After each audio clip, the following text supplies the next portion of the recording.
The easiest part, as I'm concerned, is the guys in the field.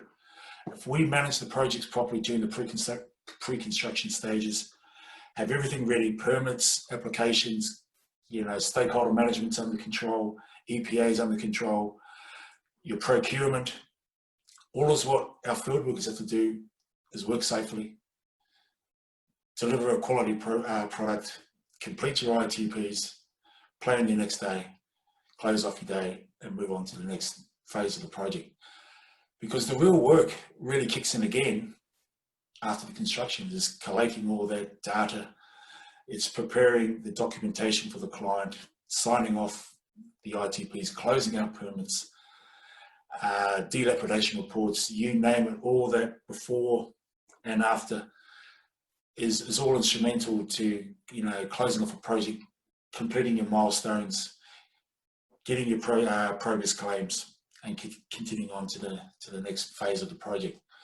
So that's just one project, but when you've got multiple projects going at the same time, you've got to make sure that everything's well planned and that each discipline is moving from one project to the other, so there's no lag. I suppose the first instance is understanding your scope of work, and you can break projects down into small steps or small stages, but the key factor with the construction activities is really understanding what it actually takes to complete tasks or a set of tasks, so then you can put it into the timeline. Another thing we've got to be mindful of, we look at the tasks. If we truly understand what the task is, you never need to touch that. All that we need to do, make sure is that we program it accordingly, and make sure that we have the processes in place before, during, and after to be able to manage that. So it's very important that you need to have a high-level project management plan where you're managing multiple projects, because in the real world, you can send out a week's worth of work or 2 weeks worth of work, but that's based on all the diagrams, all the drawings, all the dilapidation reports that you have, but you come across one latent condition that could hold that part of the project up. We need to make sure that we have those contingencies in place, because, okay, well, hold point there, let's escalate this, make the site safe, what can we do now? Because the other important thing is that we've got to make sure that we keep our resources working, so we can't just have them standing around doing nothing. So it's very important that we have a flow of work for each individual resource or each discipline, and then also making sure we've got, I guess, a contingency in place where we can pull jobs forward and start on those activities while we're waiting for approvals on the other side. So it's very important that you understand the scope, the timing, and ensuring that that you've got sufficient resources.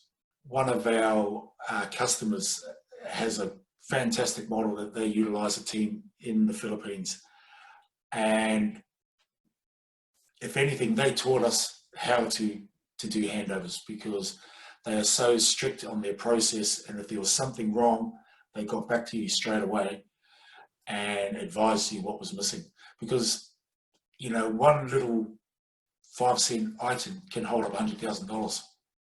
So it's in our best interest and in the client's best interest to make sure that they communicate that, but also that we get the lessons learned out of that, and teaching our field workers and drumming it into them about, hang on, you're missing things. Take 5 more minutes, take 10 more minutes to capture your data. Bend down and get dirty to get that photo that's required, because that 5 or 10 minutes, to send a body up there to take another photo. What are you finding? If there were 3 takeaways or benefits for you as a business leader in outsourcing, what would you say the 3 benefits for you? You've mentioned savings, the $300,000 savings. I'm not sure where that is. Is that an hourly rates or an efficiency? I'm not quite sure. If you could just explain, just talk me through what you think the key benefits to outsourcing for you from your perspective in construction. Okay, so look, I guess number 1 would be what's happening as frontline leaders is they are doing a lot of work in the morning in the office, looking at plans, printing plans, uploading different components of their projects. and they're not getting out into the field till, you know, they're probably spending 3 or 4 hours in the field. So the key point for me is, if your frontline leaders are in the office doing stuff that's taking them away from what they really should be doing, they're not doing their job. So we've really got to make sure that the field, as I said earlier, if your field teams, all that they've got to focus on is quality and safety. Actually, safety and quality. Safety, quality, safety. The rest will fall into place. We need the supervision. We need them making sure that they're doing it safely. We need them to give them the guidance, coach and mentor them in the field. So for me, number one is you've got the supervision, you've got people out there doing what they should be doing. The second key for myself would be ensuring that all the planning is well and truly prepared for during pre-construction. So it enables, again, it gives you that opportunity, if you're planning well ahead in advance, when you've got these things that change in the field, you're able to adapt quite quickly and keep your field teams, you know, working or productive. And thirdly, look, I don't like to say it's all about the bottom line, but the byproduct, you know, people think, what's the byproduct of a successful team?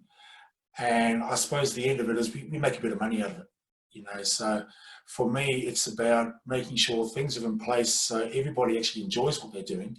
They can plan their whole day knowing that, you know, even if some unforeseen circumstances arises, you know, we've got processes in place which will enable us to continue, you know, or redirect our teams, go through a change management process, and know that, you know, the guys can actually, you know, have a successful day. Because sometimes there's a lot of days out there where you're grinding away, getting nowhere, and it's quite, as a construction worker or any worker, it can be, you know, demoralizing, you know, and you think, oh, I've spent 12, 14 hours out in the field and what have we achieved? And that is actually quite infectious across the whole team. So, you know, the benefit for me, the byproduct is everybody's happy. Well, we get to come back again the next day. We've all got our fingers, toes, we're all safe, and we get to live and work another day, another week, another month, another year. You know, the byproduct of making, you know, everybody thinks it's making money, but it's actually about continuity and keeping people employed, keeping people happy, having a nice, happy environment where we're always looking after each other and watching out for each other. And I must admit, the one that resonated with me too is you've got your key people actually focusing on the stuff that matters. You know, that they're there to pick up the pieces. They're there driving the loss and the wins when it comes to your cash flow. I guess they're actually literally in the trenches and not sitting in an office trying to work something out in a spreadsheet for 2 or 3 hours in a day, which we've all been guilty of, I'm sure. Can I ask on that note? I was alluding to it before. I was quite surprised in your journey when you and Sam, you know, coming across someone who'd been doing some outsourcing and sort of going and doing your own exploration into the Philippines. Why? And I was just saying, so some industries that have adopted this, you know, as a way of doing the same things. You know, making sure, you know, their gun real estate agents or property managers are actually servicing their customer. You know, servicing their customer, very professional business. So they make sure all the tedious stuff, they've got their stars, you know, servicing their customers in the front line 24/7. So being this is quite common in real estate for the last 10 years, in the last 5, it's exploded.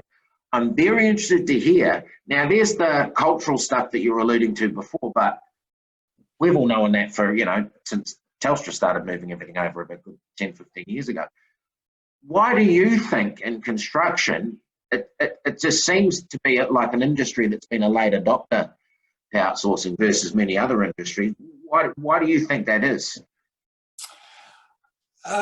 Look, I guess in the smaller companies, if you can't look at it yourself and touch it yourself, no one else can do it. It's having that trust and confidence that you've got the capable resource, intelligent resource to be able to take that off your hands and take that off your plate. So you can actually focus on what you do best, We can't have engineers and supervisors that should be out in the field sitting in the office. We've got to have all that prepped and planned for them. You know, if you think about the real estate, they've been doing it for 10 years, right? About 10, 15 years ago, a salesman would have been doing 3 or 4 hours in the office in the morning, 3 or 4 hours in the evening. If that person isn't out there, you know, selling houses and meeting with potential buyers and vendors, he or she's not doing their role. So it's about taking those, I guess we can call them mundane tasks for, you know, your frontline people, but they're necessary tasks, you know. And sometimes, you know, there are people that are more capable of doing that a lot more efficiently, a lot more quicker, utilizing technology, different IT applications that can actually improve it. And as they improve, they're actually working on, you know, multiple tasks at the same time. So it ends up sort of becoming a sausage factory in the back of house as it would do in the field, because each component of a project, starting from pre-construction through to construction and then handover, right, they're more or less 3 different sausage factories, but they all roll into each other. And within each sausage factory, you've got another breakdown of sausage factories, whether it's from civils through to hauling, through the splicing and testing, in a construction project for building a pipeline. It's the same thing. It's your dial before your digs, it's your dilapidation reports, it's your route surveys, your design, and then you start to do your second lot of dilapidation reports, and then, you know, you move into construction. They're all different facets of a whole big end picture. But as we look at it, you know that really 70% of that closing out a project is happening before and after the actual work. And then you think about that, people prepare on the physical side of a project, which is your construction, you know, trucks, plant equipment, bodies. But they always forget or overlook, not forget, they overlook the administration side of it, you know.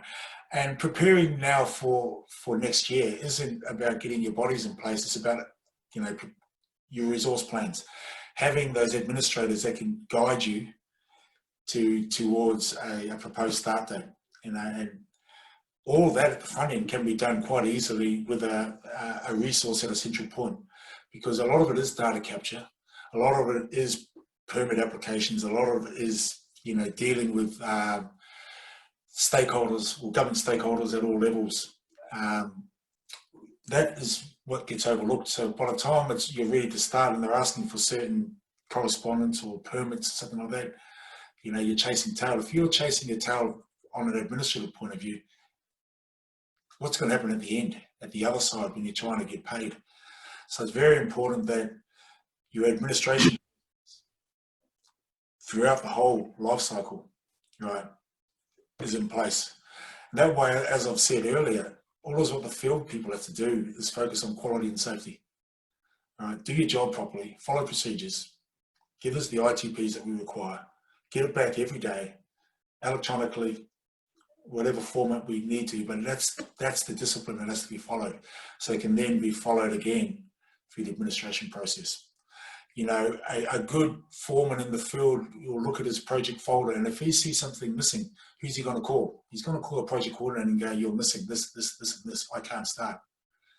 Hopefully he's not doing that at 6 o'clock in the morning when they're about to start. Hopefully he's doing that 1 or 2 days in advance, you know, just to double check, because things do get overlooked sometimes. Yeah.